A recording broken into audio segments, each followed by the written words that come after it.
AEW legends Jerry Lynn and Mikey Whipwreck. Now, let's welcome your host, Mike Freland. Welcome to another edition of Front Row Material. Mike Freland is not here yet. Technical issues, of course. I am the Ritt, filling in for Mikey Whipwreck and Jerry Lynn, who are still on sabbatical. And we've got a great guest tonight. I'm going to spare no introductions. I'm going to bring in yours rudely, Trevor Outlaw. Trevor, how you doing? That's the best you can do for an intro. Hey. Put a little bit more pizzazz on it. Okay. Here is the best man that has ever come out of the Nightmare Factory. Possibly the soon AEW's main attraction, yours rudely, Trevor Outlaw.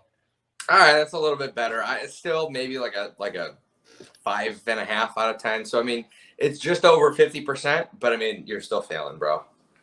Well, my other 50% is not here yet, so. Yeah, I don't know what's going on with that. You know, it's like every time somebody asks me to do one of these interviews, I always got to deal with all this technical mumbo jumbo. You know, you guys got to get your stuff together. I apologize, but Trevor, it's really great that you came on here, and well, let's get right into it. What have you been doing since the pandemic is, a little bit at bay and wrestling's opening up again? Yeah, now that the world is starting to open back up, I'm just trying to make a name for myself everywhere that I can, or specifically around the Midwest. Chicago is my current home base right now, but ever since I've left the Nightmare Factory, I'm starting to branch out a little bit further, places like Milwaukee, Minnesota, Indiana, things like that. So, I mean, my goal is to, continue to grow that, but also expand further outside of just the Midwest. But, hitting the ground running now that things are coming back full swing. So I got a busy schedule coming up. Okay. And normally people wrestle in front of crowds. In the pandemic, did you get a chance to feel what it was like not having a crowd there? And, how did you compensate for it? Yeah, I mean, it's hard. My first match was at Logan Square Auditorium, and there was like over 400 people there. So to have your first match on a freelance wrestling show and like right before the pandemic starts, to then going to the world shuts down for half a year, and then it's these like speakeasy shows where it's like 20% capacity, 50% capacity. If there's somebody in the room for me to piss off, I'm gonna do it. That's just the way that I roll. The spotlight should always be on me, so it doesn't matter if there's 10,000 people in an arena, 500 people or 10 people. It's about me when I'm in there, and the size of the crowd does no difference for me. Okay, Trevor, I'm going to bring in our host that finally got here. Oh, about time he showed up. Mike Freland. Welcome to the party. You're late. I know. Having some connection issues here on my side. My gosh, you don't blame me, blame the Spectrum. So my goodness. Trevor Outlaw, it's good to see you, my friend. How are you? The pleasure is all yours, sir. I'm doing fantastic. This is absolutely. You know what it seems like? It seems like he knows Mr. Darius Carter, and it looks like I need to fall in line. Well, when you're late for the party, you're late for the party by a couple of years. Yeah, that's not where you want to be. Definitely. Trevor Outlaw's always ahead of the game, so I can't relate. Couldn't be me, pal. Trevor, I want to tell you this though. Your beard, I like that. It looks really sharp, though, my friend. You are fitting not only in with the crowd, but you're even going above and beyond with that. I've never been one to try to fit in with everybody else. It's just always been one of those things that I'm going to do things my way or the highway. If people want to follow suit or try to follow suit, great. That's cool, but it's never going to be quite at the level of what I'm doing. Everybody's trying to grow a beard now on the wrestling scene, but it's like no one's got the beard care like I do. Maybe JTG. I lied. JTG is the only other person that I've seen that I'm like, oh wow, this dude's got a very impressive beard. But other than that, I don't know anybody else in the business that has a beard that parallels to mine. Okay, Trevor, you brought the beard is brought up. what kind of products do you use to take care of that? Me personally, I go to beardstruggle.com and get all my beard products. What do you use? What a great plug you got there. A magician never reveals his secrets. A little bit of this, a little bit of that.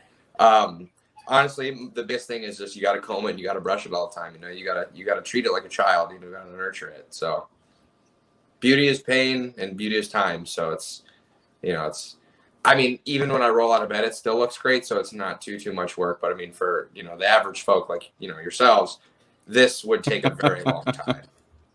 So, but mentioned a little bit earlier about the Nightmare Factory. Mm-hmm. So, what got you interested of going there? To become a professional wrestler and polish up all your skills? Yeah. Training out here in Chicago has been great. I've had great minds to learn under. Kylie Ray being one of them, Isaiah Velasquez, Bryce Benjamin, Robert Anthony, like just to name a few of those guys. Like, you're anywhere in the Midwest, like who those people are. And I got really great training there, but the world was shut down, and it was even harder to get on shows and making a name for myself, being new in the business, but especially doing that in the pandemic. And I tried to maximize every opportunity that I had, and I feel like I did that in a lot of ways. But I knew that if I wanted to get to the level in professional wrestling that I want to get to, and to be able to have the caliber of matches that I want to, and high level opponents that I could learn from, as well as embarrass, obviously. I needed to go somewhere like the Nightmare Factory, and it just seemed everything fell into place in terms of like the timing to go, getting out of Chicago and making my way over to Atlanta. The world was open up there kind of when I got there. Things like literally just opened up right when I got back here to Chicago. So like the timing of it, like I said, it was just perfect timing. Okay, so I had a little training in Chicago. Compare that to the Nightmare Factory. Was it more, set up with, okay, we're going to do this drill, promo class, or how would it compare and contrast? I mean, it just it kind of depended on the day and the week. As each week progressed there, there's something different. That's a focal point for that day or for that week that we're working on. The things at the factory were a lot of basics heavy, which is good because I don't think enough people in wrestling nowadays have really good fundamentals. I think a lot of people on the indie scene are trash, to be honest with you, and they want to showboat to the fans and be show ponies and look at all these flips that I can do, but they don't know how to work a damn wrist lock. It's ridiculous. But going to a place like the Nightmare Factory where it's like focusing on those fundamentals but making them your own, it just really kept polishing me the way that I felt like I needed to get to the next level. And now that shows are coming up, I'm getting big name opponents, so I'm kind of being thrown to the wolves, but I needed to be ready for that, and there was no place that was better for me to go to than the Nightmare Factory for that. Now, you've been known for your promos. The mic skills are impeccable. Did they work on that with you there, or is that just something that comes natural to you? It was something that came natural to me. All of those people that I named in terms of who've trained me here in Chicago, they're all fantastic wrestlers. I've heard them all cut promos as well, and they're all good talkers, but that wasn't something that was really taught here in Chicago and that was really focused on. You look at the scene out here and everybody has these incredible move sets that they're able to pull off and, faster paced styles, but I'm the guy that punches you in the face and slows the match down, so getting away and going somewhere else where I know that I have this larger than life presence, right? But it's like, how do I control it? How do I package it in a way that's marketable, And I think that was something that the promo classes, and that wasn't even necessarily just the promo classes, just, figuring out who I am while I was there really, really helped put that all together. But, it's a combination of both. Like the short answer to that is it's a combination of both. Trevor, let me ask you something here. When it comes to promos, staying on that topic here, who do you feel like, really did a great job cutting a promo when you were watching other people? Was there anybody who stood out over the years that you said, man, I really like their style. I really like the way they do things? Are you asking that in terms of like my level, like as a wrestler, or somebody like, long time before me? Well, if somebody that you looked up to before you got into the business itself? Yeah, I mean, I've never really looked up to anybody. I've kind of just always looked out for numero uno over here. It's just kind of always been that. It's always had to be that way. I've always had to figure things out for my own. So I don't really waste a lot of time looking up to others, because then I find that I would be trying to shape myself like somebody else that I'm not, as opposed to myself. And I think a lot of other people do that. It's most of these times I see people get asked a question like that. They're going to say,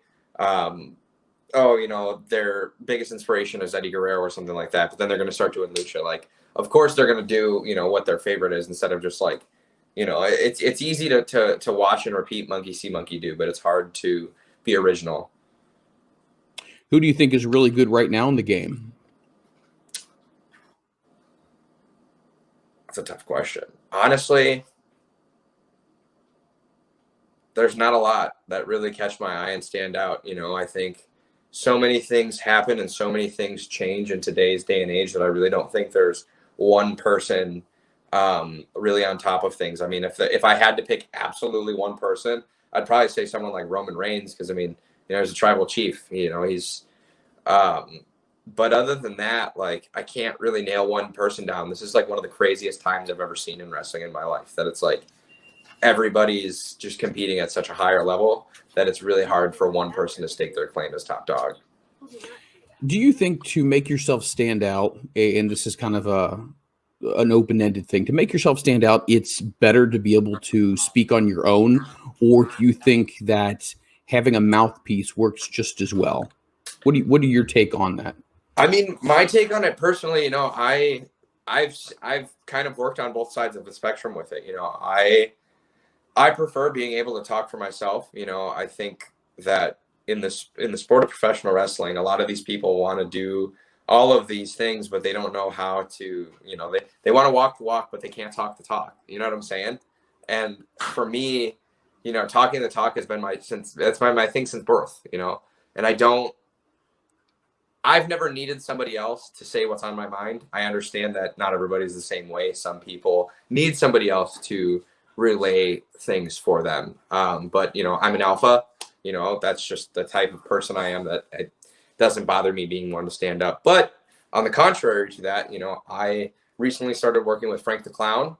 Mm-hmm. And he's, him managing me over at Zella Pro. He's not necessarily my mouthpiece. We both are guys who can be megastars. We're both guys who can talk, but to have somebody in your corner when you need it, because let's face it, this business is shady. It's full of shysters. Someone's going to try to screw you over at every turn.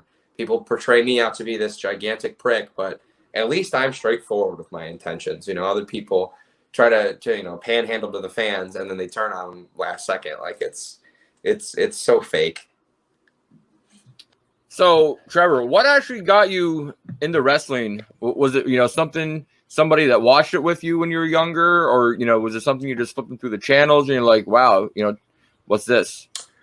I wrestled when I was younger, in like amateur in high school, and the discipline that it took to be able to be an athlete and be able to compete at a high level.